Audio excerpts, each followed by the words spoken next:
Shri చైతన్యలో fee రాక్షసత్వం. విద్యార్థి అరవింద్ ఆత్మహత్య.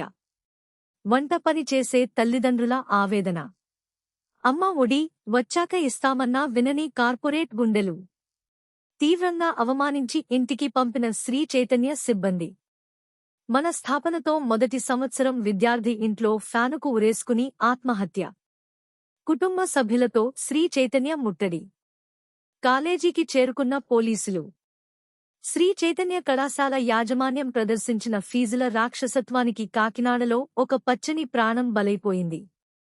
అమ్మా ఒడి రాగానే కడతాం, కొద్ది రోజులు సమయమివ్వండి అని వంటపని చేసే తల్లిదండ్రులు చేతులు జోడించినా ఆ కార్పొరేట్ గుండెలు కరగలేదు.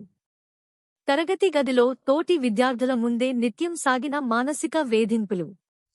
ఫీజు కడితేనే కళాశాలకు రావాలని, లేకపోతే వెళ్లిపోవాలని సిబ్బంది సీసీటీవీ సాక్షిగా బయటకు పంపేయడం ఆ బాలుడిని తీవ్రంగా గాయపరిచాయి. తన చదువు కన్నవారికి భారంగా మారిందనే తీవ్ర మనస్తాపంతో ప్యాలా అరవింద్ 16 ఉరితాడే శరణ్యమనుకున్నాడు.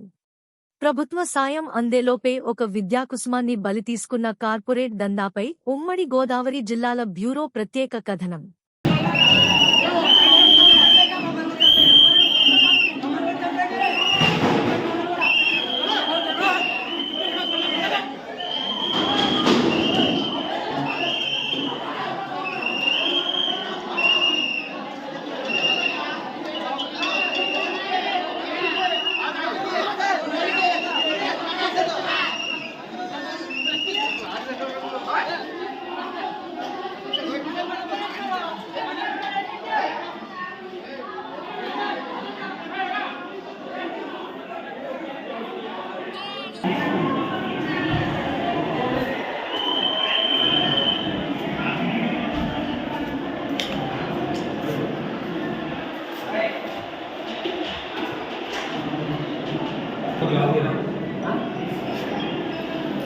Right?